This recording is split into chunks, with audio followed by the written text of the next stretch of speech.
Então, para começar, eu gostaria de conversar um pouco com vocês sobre quanto tempo demora para aprender uma língua. E isso é muito interessante, porque a depender da fonte que você usa como referência, você vai ter respostas muito diferentes. Então, eu trouxe para vocês aqui um exemplo de uma mesma fonte que dá duas informações diferentes em momentos diferentes ali da página deles. Então, vamos começar com esse primeiro exemplo, que é a página do Goethe-Institut, que seria a representação cultural da Alemanha oficial no mundo inteiro. E eles oferecem, claro, cursos de alemão em todos os níveis. Então, cada subnível tem 64 horas aula e uma hora aula tem 45 minutos.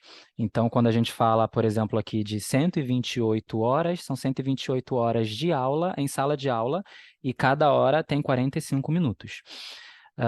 Então, temos aqui essa tabela. Para os níveis básicos, A1 e A2, nós precisamos de 128 horas de aula em sala de aula para cada nível. Para o B1, nós precisamos de 192 horas de aula, B2, 256, C1, 192, C2, 256 horas. Então, é importante ressaltar que isso aqui são horas em sala de aula, em que você vai estar dentro de uma sala com um professor onde o curso está acontecendo. Além dessas horas que estão descritas em sala de aula, nós temos que pressupor também que vocês vão realizar outras tarefas, né? Trabalhos de casa, pesquisas, vocês vão estudar por conta própria para poder melhorar os conhecimentos. Então, isso aqui é só, digamos, uma guia, né, para a gente saber quanto tempo você demoraria em cada nível de um curso de alemão. Então, cada nível aqui dura 6 meses, se você fizer num formato extensivo, dura um pouco menos se você fizer em um semi-intensivo, e no intensivo, menos ainda. Então, se a gente pegar aqui o nível B2, em que a pessoa já consegue se virar muito bem na Alemanha, você precisaria de, no total, 704 horas de aula em sala de aula para alcançar esse nível.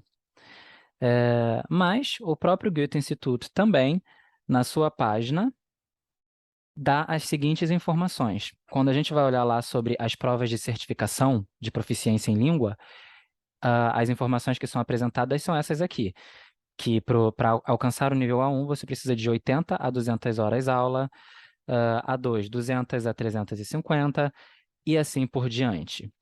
Então, esses números divergem bastante, mas nos dão uma ideia de quanto tempo a gente precisa aprender para chegar, então, a um determinado nível.